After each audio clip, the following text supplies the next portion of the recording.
En un mundo lleno de preguntas y dudas, la Biblia sigue siendo la voz de Dios que nos guía. La voz de Dios que nos guía. Bienvenidos a Descifrando la Profecía, un espacio donde abrimos la palabra de Dios y exploramos sus mensajes para descubrir las verdades eternas que Dios dejó para nuestro tiempo. Prepárate para aprender, reflexionar y fortalecer tu fe.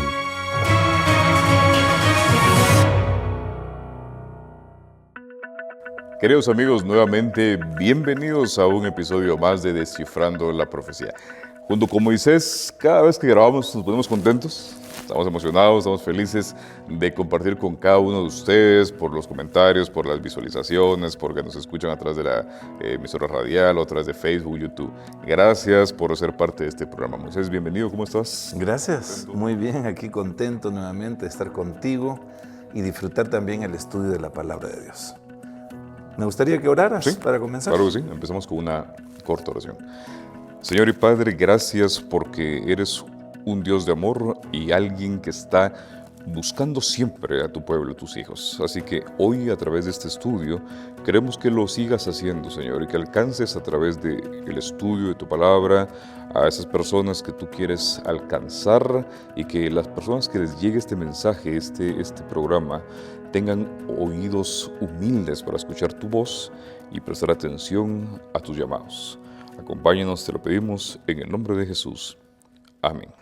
Amén. Moisés, la pregunta hoy es una pregunta bien interesante, una pregunta que ronda en el mundo cristiano con diferentes interpretaciones, y podemos iniciar con una pregunta: ¿qué es el cuerno pequeño?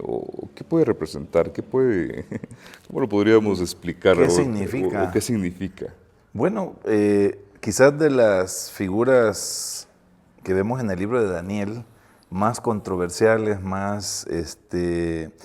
y que ha generado tanto debate, tanto rechazo, ha generado hasta a veces incomodidad. Tal vez le hemos llamado ahora que se vuelve incómodo. ¿Por qué? Porque a veces puede ser como controversial, como una controversia teológica.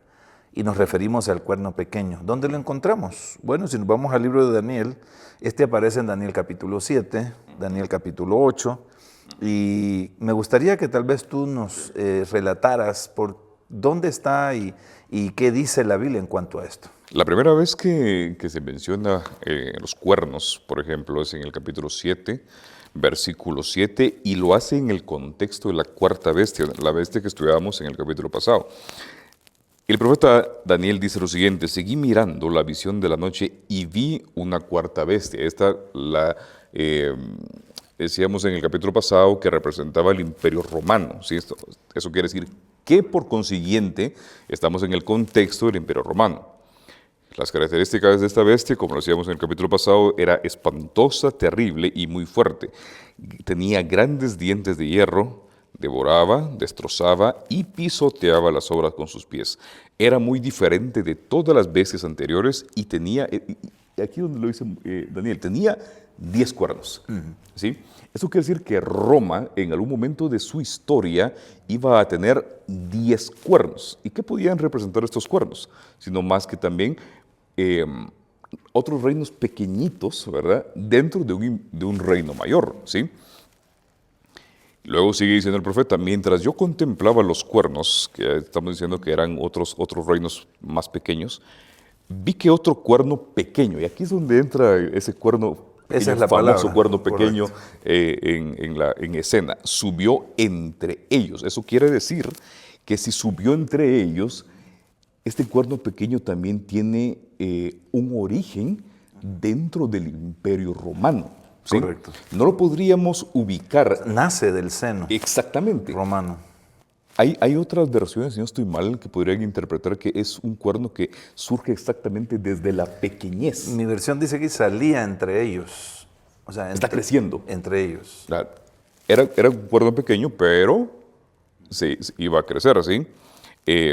Pero entonces no podríamos ubicarlo, Moisés, dentro de el imperio griego. Mundial. Griego, por ejemplo, porque muchos lo han ubicado a este cuerno pequeño dentro del imperio griego. Sí, tal vez por el asunto de Daniel capítulo 8. Exactamente, Pero no necesariamente es continuidad.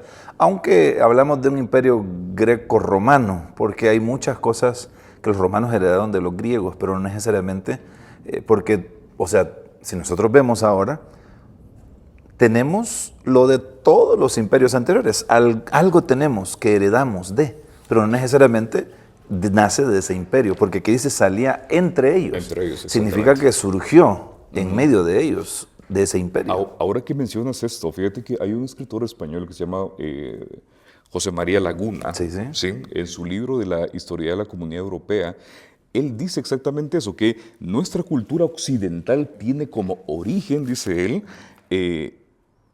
en la cultura mesopotámica, eso que decir que en Babilonia. Correcto. Y que ésta se iba a trasladar a los medos y persas, de los medos y persas se iba a trasladar a los griegos y de los griegos a los romanos. Así es. Sí, por eso tú dices que los romanos tienen mucha cultura griega. De hecho, por ejemplo, cuando Jesús aparece caminando sobre el mar de Galilea, si no estoy mal, Sí. los discípulos se asustan y dicen un fantasma. ¿De dónde sacaron ellos la idea de los fantasmas, de los espíritus? Es una cultura helenística, Correcto. ¿sí? De la inmortalidad alma, por ejemplo.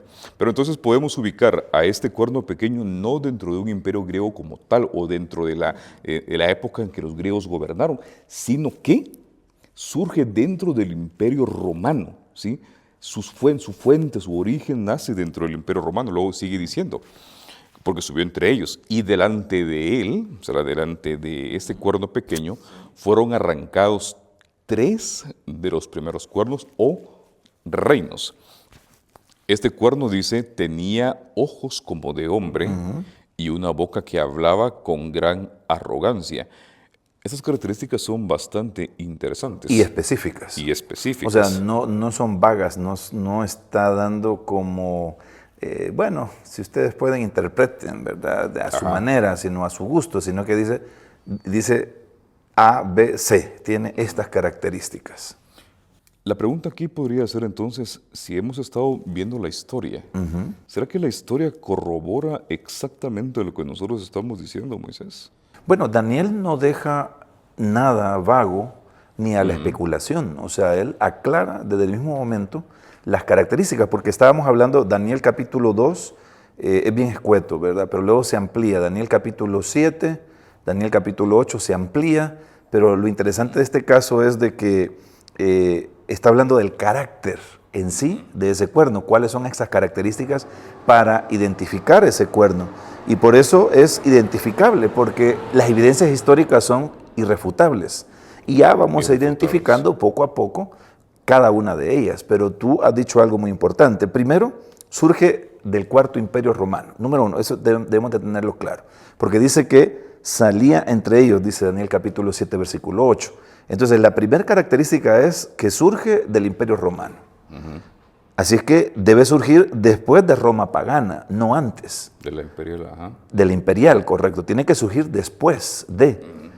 Número 2 es y surge de Europa occidental, ¿verdad? Estamos hablando de que surge de los 10 cuernos, o sea, cuando fue dividido Roma, como tú decías, en 10 segmentos, surge dentro de uno de esos imperios. Entonces surge del seno mismo de Europa.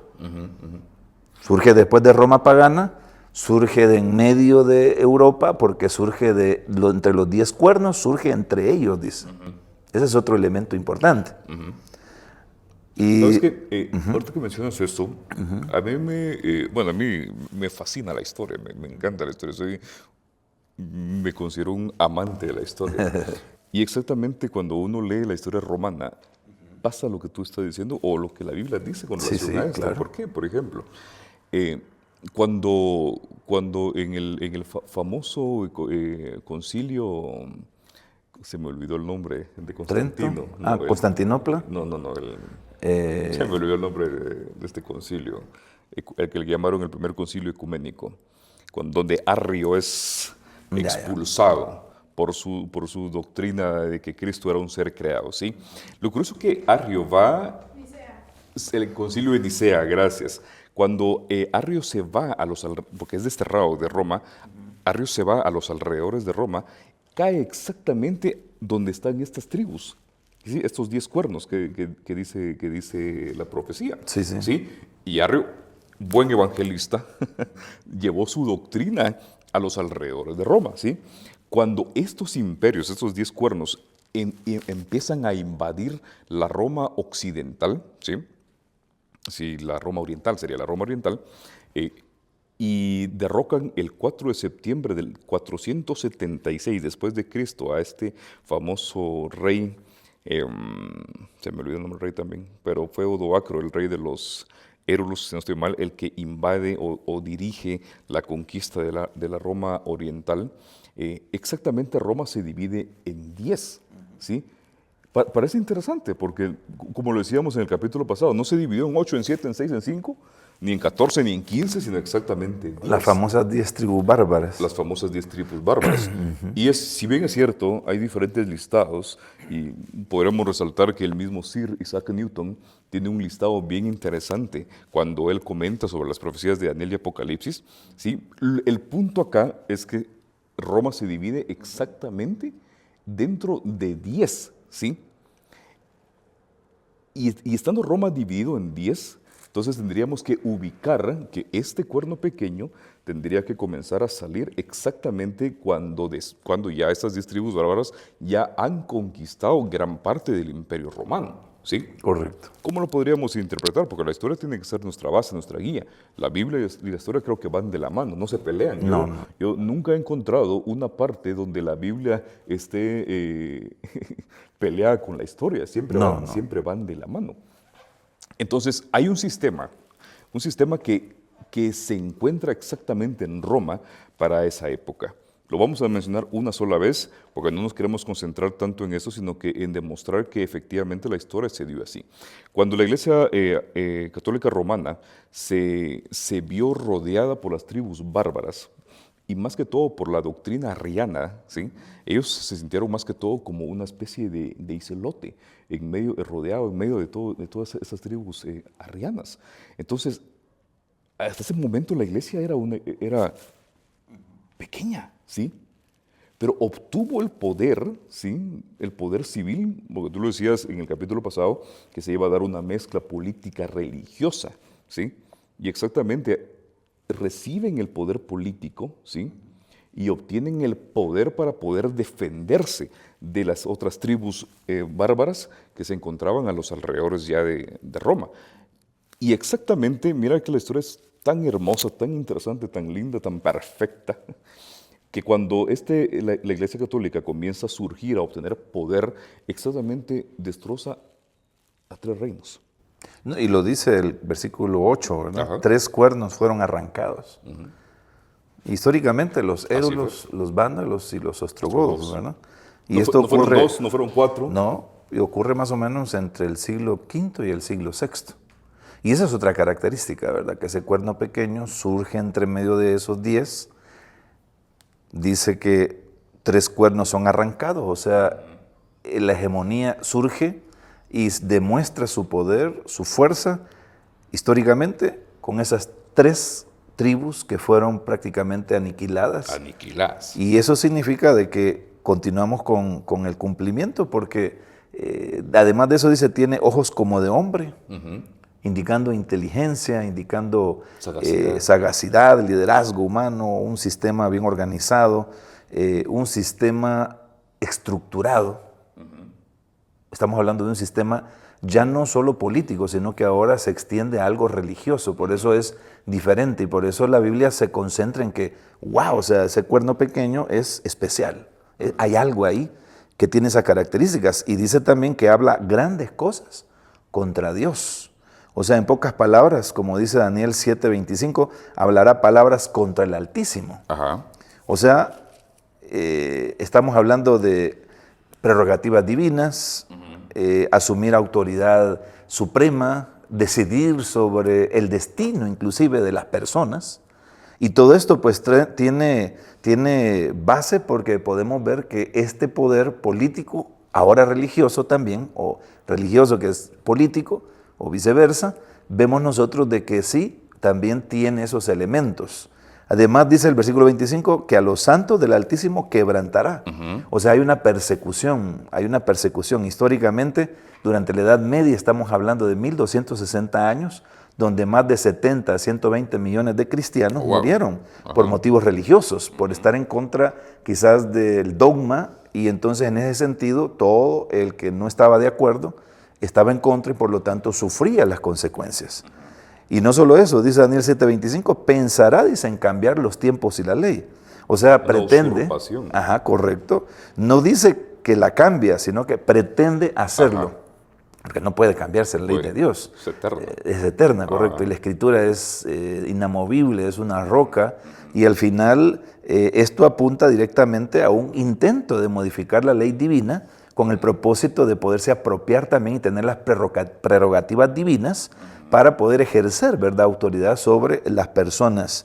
Y dice que son entregados tiempos y medio tiempo en manos de ese cuerno pequeño. O sea, esto, en el libro de Apocalipsis también habla de 42 meses, habla de 1260 días proféticos, que son años literales, y podríamos decir que se cumplen desde el año 538 después de Cristo hasta 1798 después de Cristo. O sea, mira, todas estas características, ¿y qué poder cumple todas esas características? Tú lo has mencionado ya.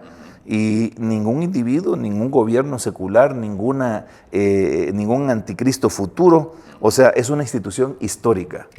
Que existe, que existió y sigue todavía hasta el cumplimiento profético, porque tiene también su fin. O sea, todo tiene su fin. La historia humana va a tener su fin porque hay un establecimiento de un reino, como lo vimos anteriormente también en el capítulo anterior o en el programa anterior acerca de ello. Así es que es un sistema medieval que existe hasta el día de hoy y no es una idea adventista, sino que es una interpretación profética histórica que a lo largo lo han mencionado muchísimas personas y solo los que son tal vez o se pueden incomodar puedan sentir que tal vez no es a ellos, ¿verdad?, que se identifica. Pero realmente sí puede incomodar porque este es el núcleo también del asunto, ¿verdad? ¿Hasta qué punto puede incomodar a alguien? Y es porque surge también dentro del cristianismo, o sea, del cristianismo, no como un poder pagano, no como un gobierno como de afuera, o sea, viene del mismo seno del asunto religioso, de la iglesia misma, y entonces en ese sentido, como es un poder religioso, quizás puede incomodar a un grupo que pueda ser identificado por este poder religioso. Ofendidos, pero como lo decíamos fuera de micrófonos, la profecía no habla exactamente sobre las personas, ¿verdad?, sino sobre el sistema. Me parece bien interesante, porque lo hemos hablado en los otros episodios, que la profecía es bastante específica y no titubea en tiempos. Por ejemplo, cuando mencionas que este cuerno pequeño iba a gobernar 1260 años, no fueron menos de eso ni más de eso, fueron exactamente. Por eso yo mencionaba la invasión de estas tribus bárbaras y su ideología, su doctrina arriana, ¿sí? Porque fue exactamente en el año 538 cuando Justiniano le entrega el poder al sistema papal y les da el poder de defensa. Si empezamos a contar desde el año 538, ahí, hasta cuando es erradicado su poder civil, en 1798 por Napoleón Bonaparte, cuando se llevó preso al Papa Pío VI, General Berthier. A través del general Berthier, Alexander Berthier, se cumplen exactamente 1260 años. Yo creo que no hay dudas, no debería haber dudas, de titubeos de parte de los que nos escuchan de seguir confiando y creyendo en las profecías bíblicas, porque es exactamente el tiempo que la profecía estaba relatando. ¿Tienes otras características ahí? No, bueno, los que menciona tal vez el apóstol Pablo en Tesalonicenses, ¿verdad? Tal vez podríamos mencionarlos también. Donde el mismo apóstol Pablo habla de que, hablando de que se pone en contra de Dios, ¿verdad? Se sienta en el templo de Dios inclusive, ¿verdad? O sea, Pablo lo confirma allá en 2 Tesalonicenses 2:4, que dice que se siente en el templo de Dios como Dios, haciéndose pasar por Dios. Él no es el anticristo. No, o sea, perdón, no es ateísmo, perdón, no, estoy pensando en otra cosa, o sea, no es ateísmo, sino que es usurpación religiosa, es ponerse en el lugar de Dios. ¿Para qué? Es un anticristo. Sí, es un anticristo, correcto, pero digamos, es una usurpación religiosa, quererse poner en el lugar de Dios y tener las prerrogativas de Dios, como cuáles, perdonar pecados. Robar atributos. Sí, correcto, perdonar pecados, ser como Dios, ¿verdad? Y recibir adoración, esa es otra de las cosas. Son elementos que solo a Dios se le puede dar, ¿verdad? Solo a Dios se le puede adorar, solo Dios puede perdonar pecados. Y esto significa que en el tema de la autoridad del cuerno pequeño, la autoridad final, desde el punto de vista bíblico, es la Biblia, pero en este caso son las tradiciones, por ejemplo. Y este es un conflicto real, porque no solo estamos hablando de la ley divina, sino que estamos hablando de la autoridad que tiene que ver sobre las creencias que se implementan y que otros y que las personas deben de creer porque ellos así lo dicen. En ese sentido, también es un problema. ¿Y por qué? Porque está en el corazón del conflicto. Al final lo que se quiere es controlar, al final lo que se quiere es querer tener la autoridad, querer tener la adoración, la supremacía y poder decidir, ¿verdad?, sobre asuntos que tienen que ver no solo religiosos, sino también políticos. Económicos y ecológicos, en todos los aspectos, ¿verdad?, que tengan que ver con la vida. Así es que es un asunto que realmente es interesante, ¿verdad? Y cuando uno lo descubre, se cae la venda de los ojos y uno dice, wow, o sea, qué tremendo esto, ¿verdad? ¿Cómo es posible que esto haya sucedido así? Pero sin duda no se trata de personas, sino de sistemas, que debemos nosotros de interpretarlo de esa manera, porque realmente no podemos estar en contra de una persona, una persona que asiste y que cree, ¿verdad?, en ciertos aspectos, pero sí de sistemas que lo que procuran es ponerse en el lugar de Dios. Eso es peligroso, ¿sí? Y es interesante lo que dices, porque esto bota la idea de que hay gente que espera un anticristo en el futuro, que espera que exista, que el anticristo sea una persona. Pero ahorita estamos viendo que el anticristo es un sistema que ha tratado de usurpar el lugar de Dios durante mucho tiempo, ¿sí? Y lo seguirá haciendo hasta que Dios le ponga el fin. Por eso lo decíamos en los capítulos pasados. Por muy loable que pueda ser la buena voluntad de una persona, de un líder político, de un religioso, de ofrecernos un mundo mejor, queda nada más en eso, en buenas intenciones, porque es únicamente Cristo el que puede ofrecer eso. ¿Y por qué sigue siendo relevante hoy?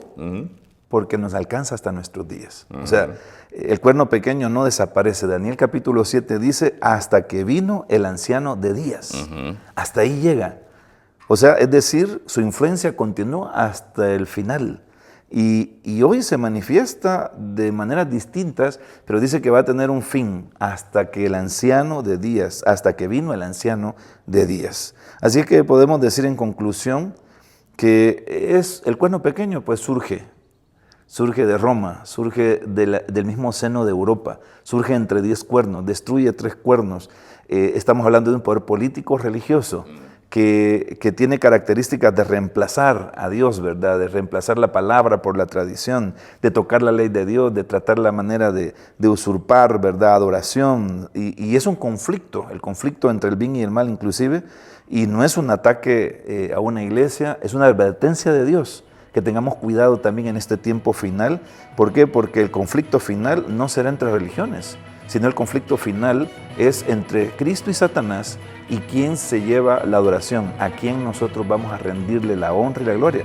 Y por eso yo creo que nuestros amigos, al meditar acerca del cuerno pequeño, y esto en vez de incomodarnos, debe de abrir nuestros ojos y pensar que al único que debemos de darle la honra y la gloria es a nuestro Señor Jesucristo, a nuestro Dios, porque Él realmente sí tiene todo bajo control. Así que, queridos amigos, por hoy estuvimos estudiando un poco más sobre estas bestias, los cuernos, o las profecías de Daniel y de Apocalipsis, ¿verdad?, que prácticamente van de la mano, ¿sí? Pero esto no termina acá. Tenemos más preguntas que responder, más comentarios que hacer, más análisis que hacer. Y todos queremos que tú nos sigas acompañando en este programa y en los siguientes programas que vienen. Así que por hoy muchas gracias por habernos acompañado nuevamente. Estamos contentos que así sea. Y esperamos que en el siguiente capítulo nuevamente, Moisés, nuestros amigos estén con nosotros. Así que hasta pronto. Dios te bendiga. Esto fue Descifrando la Profecía. Descifrando la Profecía.